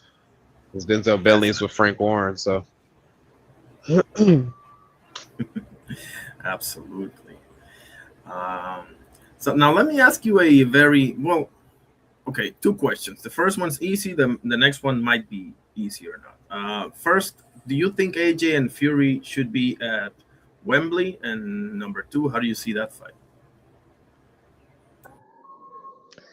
well, it's it's an all UK war. I don't see why the higher ups and the money talks. So that's really what it is with them trying to put it at MSG. But that's an all UK war. I don't see why it should be in America. I mean, it really doesn't benefit American boxing. To me, in my opinion, it doesn't benefit American boxing more than UK boxing. They're the ones that's been asking and clamoring for this fight for a while. So I don't see why Turkey and Nick Khan and Dana White want to make it in MSG. But I just seen an article on Boxing Scene earlier this week that they're still trying to finalize Usyk Wilder for MSG. So I feel like that's what they were trying to do is co-main and main that type of fight. But I don't see Usyk taking a co-main to AJ and Fury when he beat both of them twice. That just doesn't Yeah, that that would doesn't be make funny. that doesn't make any sense. That doesn't make any sense. So yeah, I don't know what they're cooking to try to put that in MSG because Eddie was saying like if they do try to bring it to America, the fight is off, and when the fight's off one time, who knows what how Eddie feels about renegotiating with Turkey all over again. But Yeah. yeah, definitely Wembley. Definitely should go to Wembley in my opinion. Yeah, I mean, can you imagine, bro? Like Shakur and Tank being like in the UK, or Boots and Virgil being like in the UK. Can you imagine that shit, bro? Like, or Naoya Inoue versus Junto Nakatani being, I don't know, in Saudi Arabia, or come on, bro. Let's be real. That has to be. First of all, they need that thing to be in British soil. It doesn't necessarily. I think it has to be Wembley, but whatever. At the end of the day, it has to be in the UK, because they're, bro, that's gonna be a forever a black eye in British boxing. Like seriously, like the biggest fight, the biggest, bro, bigger than Froch Groves, bigger than AJ Dubois, bigger than whatever you can, Eubank Ben, whatever you can think of, right? Um, Not happening in British soil. That oh my goodness, that would be like the joke of the freaking millennium, bro, as far as boxing goes. So but whatever. At the end of the day, I don't care either way. I just want to see the fight, to be honest with you, get it done with, because we've had enough of this fight being off as it is. We have the heavyweight version of Amir Khan versus Kell Brook here, where they're meeting when they're both pretty much washed up. But I got Fury, man. I think Fury's gonna take it, but I wouldn't be shocked if Joshua can nail his ass, and crack him. It's just that Fury's gonna get up for this one. Like Fury will clown around when it's Ngannou, when it's somebody that he knows. He can tell you what he wants, but when it's somebody that he knows his levels below him, he will show up fat as hell and clown around and whatever. But when it's Wilder and Klitschko and Usyk, the actual Tyson Fury shows up. Even Steve USS Cunningham, the actual Fury shows up. So I guess obviously you can't fuck around like that forever, right? But I just feel like Fury's got too many layers for Joshua at the end of the day. But AJ definitely got the power advantage. He's built like a freaking bodybuilder, like a brick house. Um, I don't know, man. It's interesting because everybody talking about that first round against Prenga, and rightfully so. But Fury didn't exactly show up and show out either. He didn't get dropped, but he was like coasting out there with a guy that has a million losses. So I don't know, bro. The more I think about it, the less sure I am, to be honest with you. But I would err on the side of Fury personally. What are you thinking?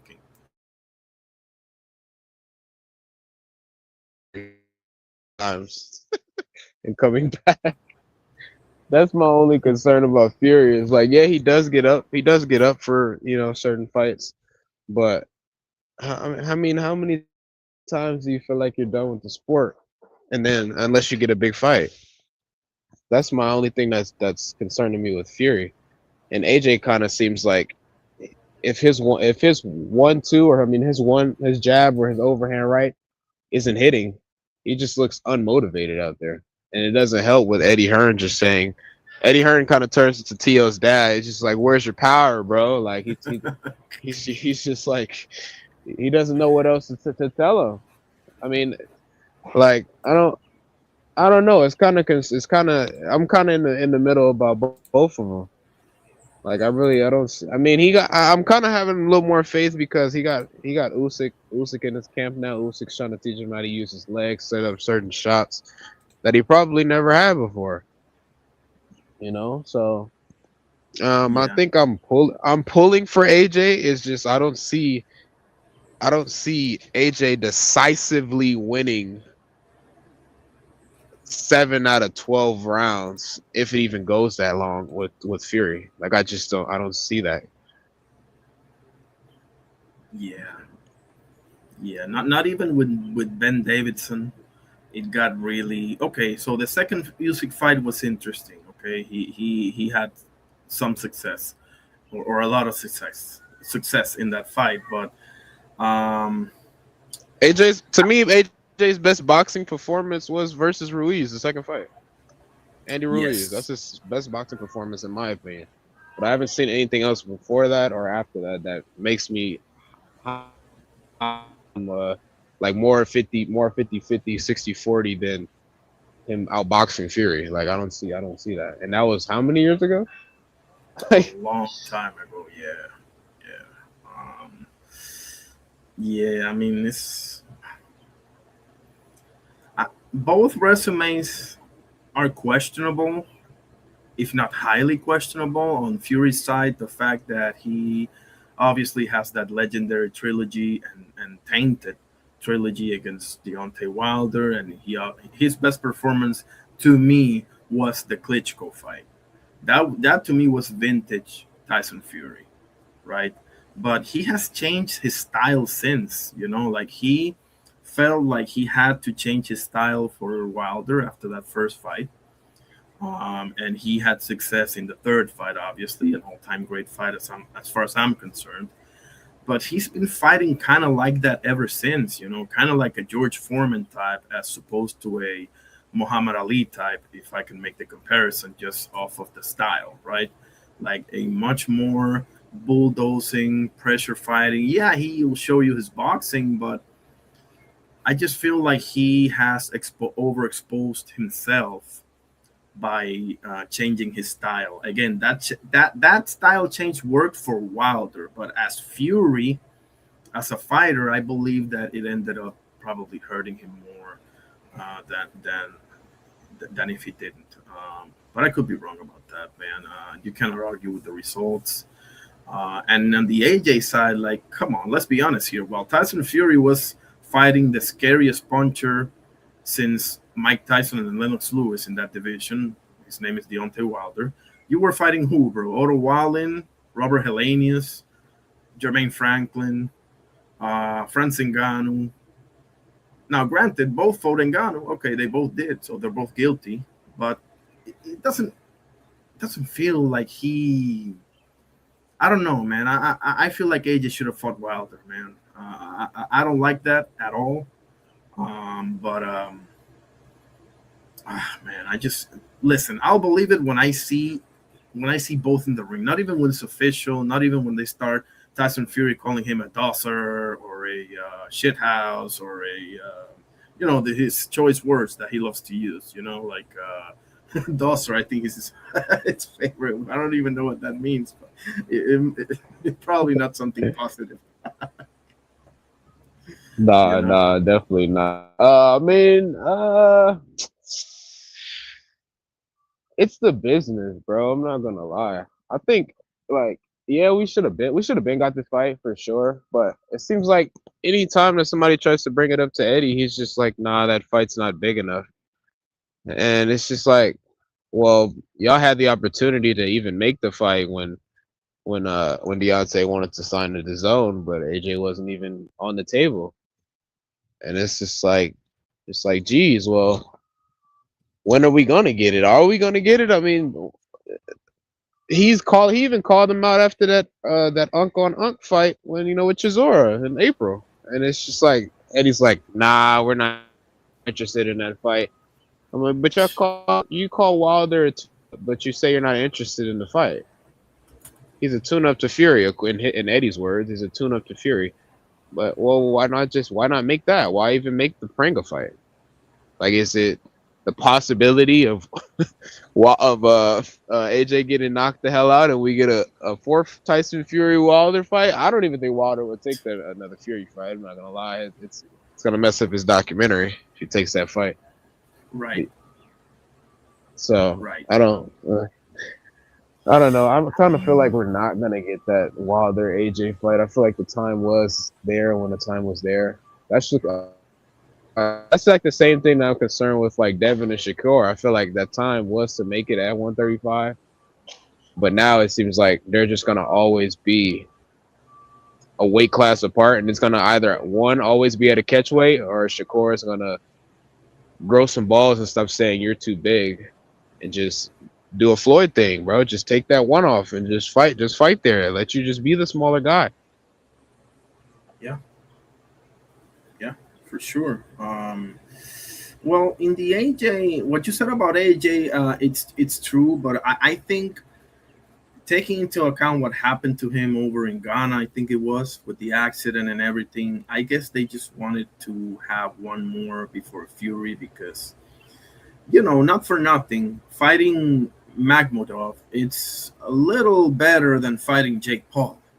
You know, like I'm not that high on Magmudov, okay, but come on, bro, Jake Paul, come on, man.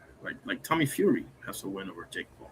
You know. So I understand it from that standpoint, but my oh my, did it almost backfire or what, bro?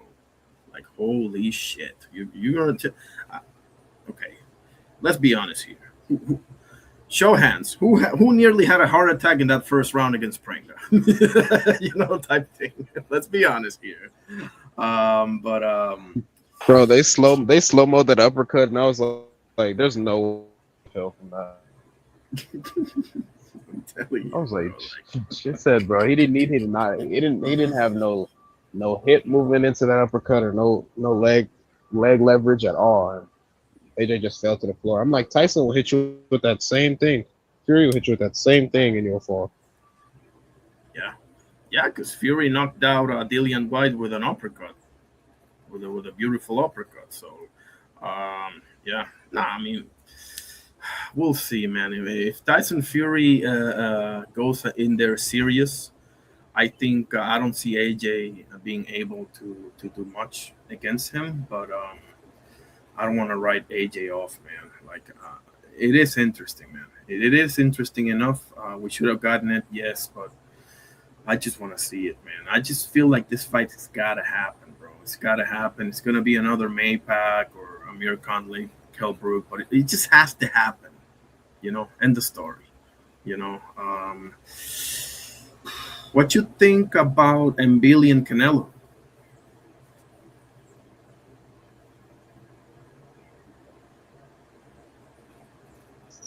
Uh,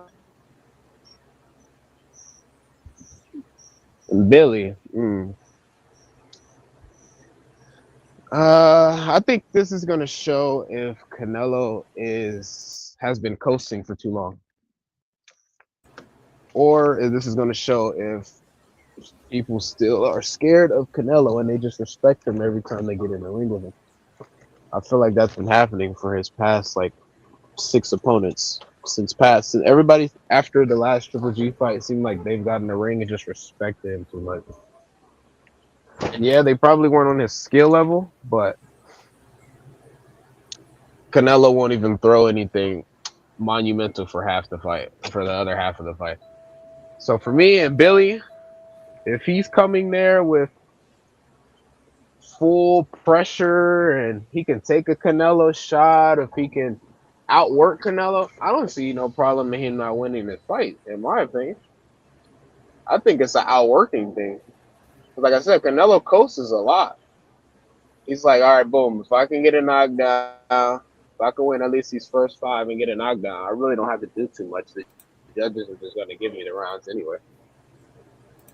So Exactly. if Billy's coming in there like nah, this is I'm trying to get more paydays because he's fighting a lot. I mean, Turkey wants to set up um, a lot of fights with Canelo. He's trying to get all his boys that signed to him. Big paychecks. So I think if Billy needs to go in there and just like no F's given, just go in there and just like nah, like you're not messing up none of my plans. You got me fly. I hope he goes to Saudi Arabia at least 3 weeks out, bro. Adjust to all of that. I don't want to hear no excuses. Yeah. Like don't be Brian Norman talking about I didn't adjust to the time frame and Right. X, Y, and Z because you guys are fighting at 3 o'clock in the morning. Like yes, fans over in the US and UK and all that. Yeah, we got a different time zone. We're enjoying it, but that's no joke. That's no joke. I know. Shoot, I know I would be tired. We're trying to fight at that time. I would be sleepy. Hell, Damn straight. What do you think Devin Haney went with all that time ahead of the fight? He knows. He's smart.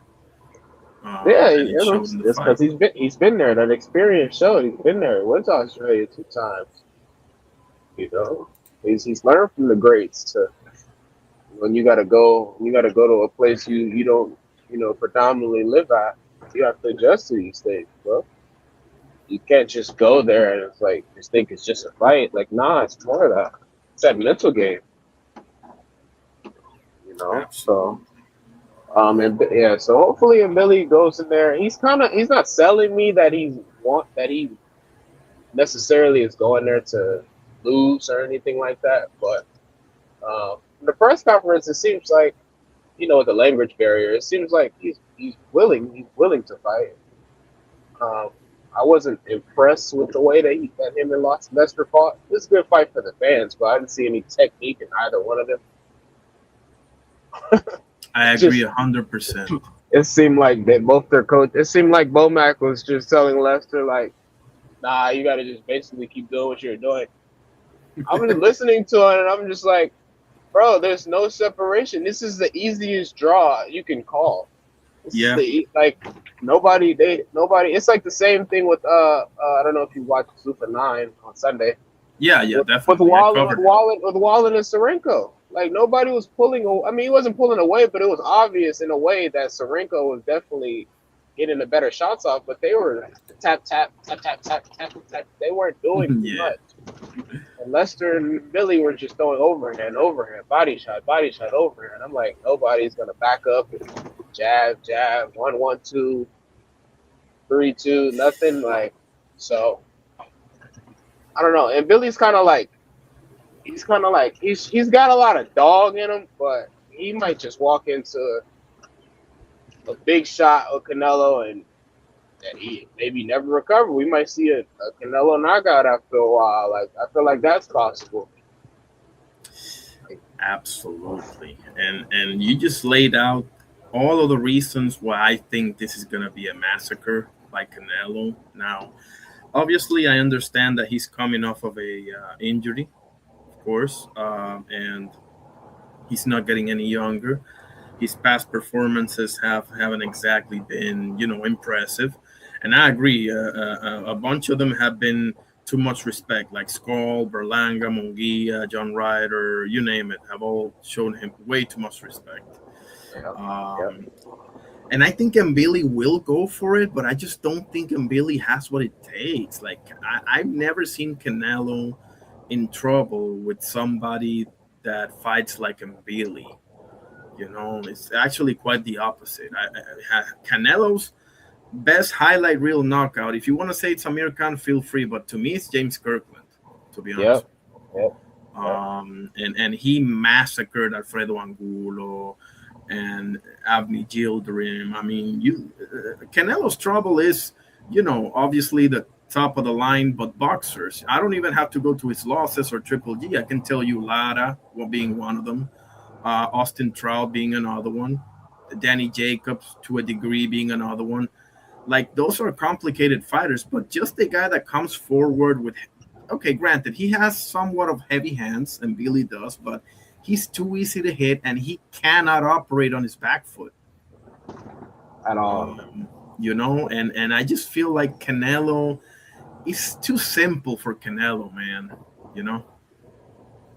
Well, who seems like the difficult fight at 68 for Canelo? Osleis Iglesias and Hamza Shiraz, in my opinion. Yeah, with that length too. Exactly. They can really keep him. I think they can definitely just keep him at bay, and not even have to do too much.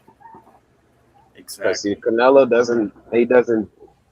Like, yeah, he's getting older, but he doesn't have that head movement that he used to have. He just tries to parry a lot. He's not even really trying to. He's not trying to dodge, get his mobility going, so then he can get off. He just tries to parry it, but if he can't catch up to that speed of anything, he just gets frustrated.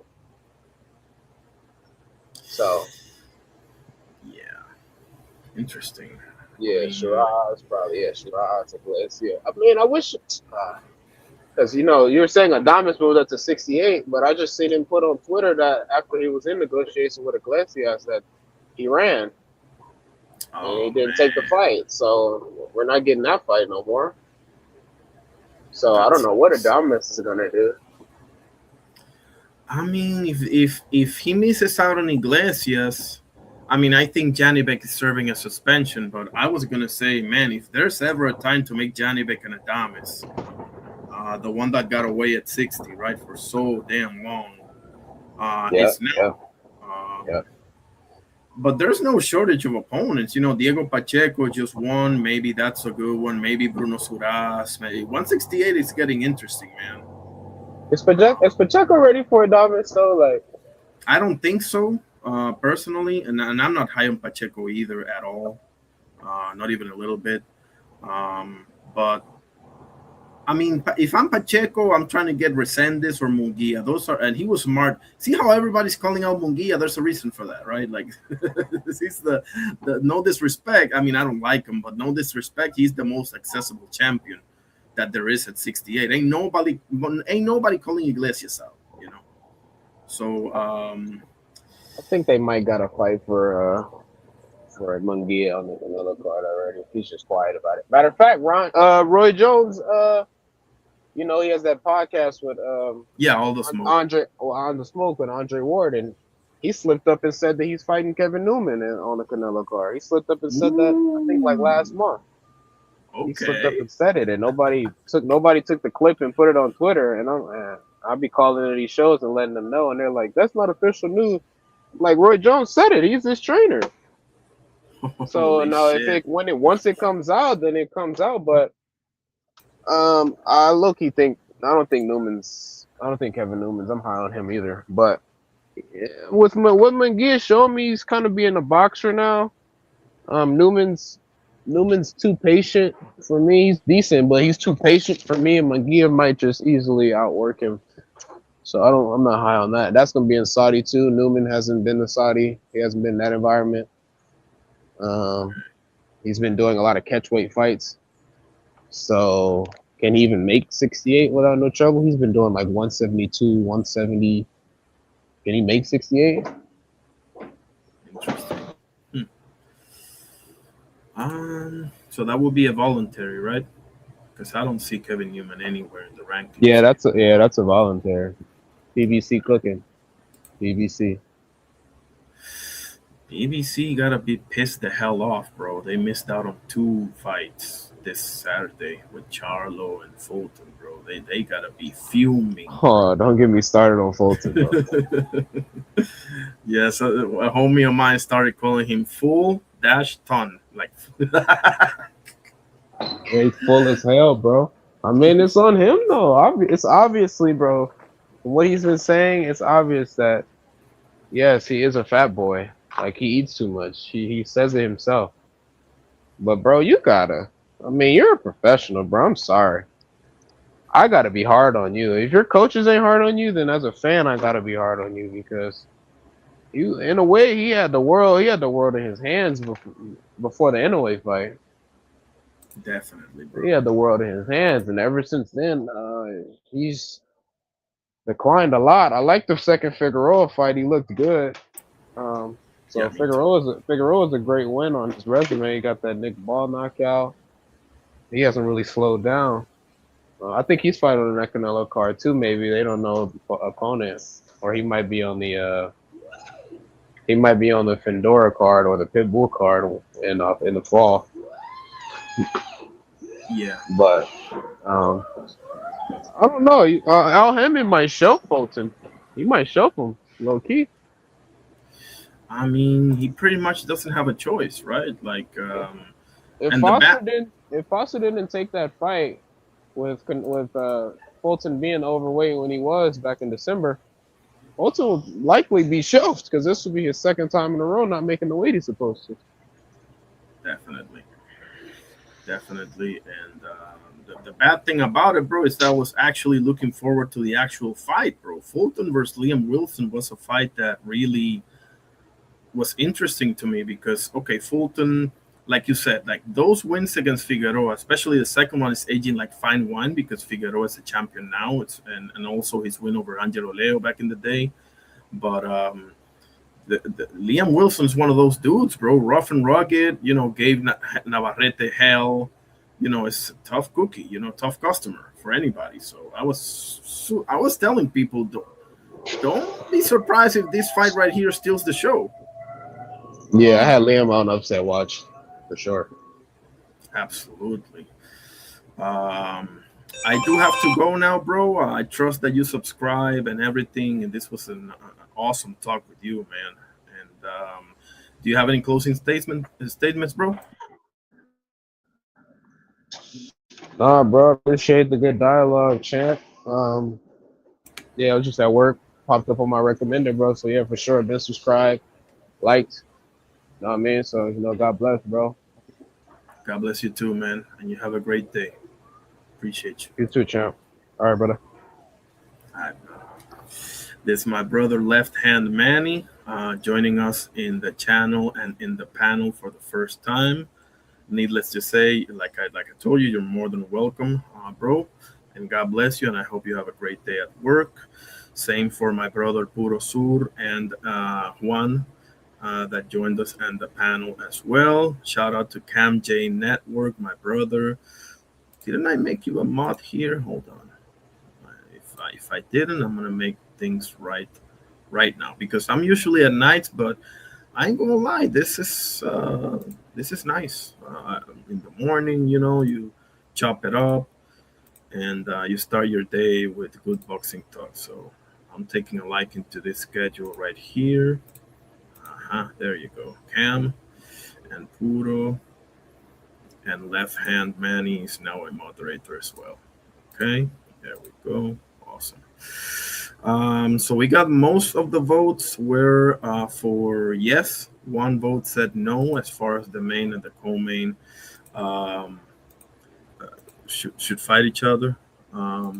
You too, King. Absolutely. My guy, Left Hand Manny. So yeah, let me go ahead and end it with the Lord's Prayer. In the name of the Father, Son, Holy Spirit.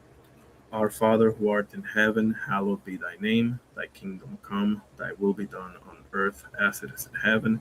Give us this day our daily bread, and forgive us our trespasses as we forgive those who trespass against us. And lead us not into temptation, but deliver us from evil. For thine is the kingdom, and the power, and the glory forever and ever. Amen. In the name of the Father, Son, Holy Spirit. Thank you, God, for everything. Appreciate you all that joined me.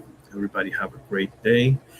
And we shall see you soon. I should go later also for another live. We'll do a tribute on Errol Spence Jr. Um, and maybe do some more prediction for the fight as I watch highlights. So appreciate you all. Have a great day. God bless. Peace.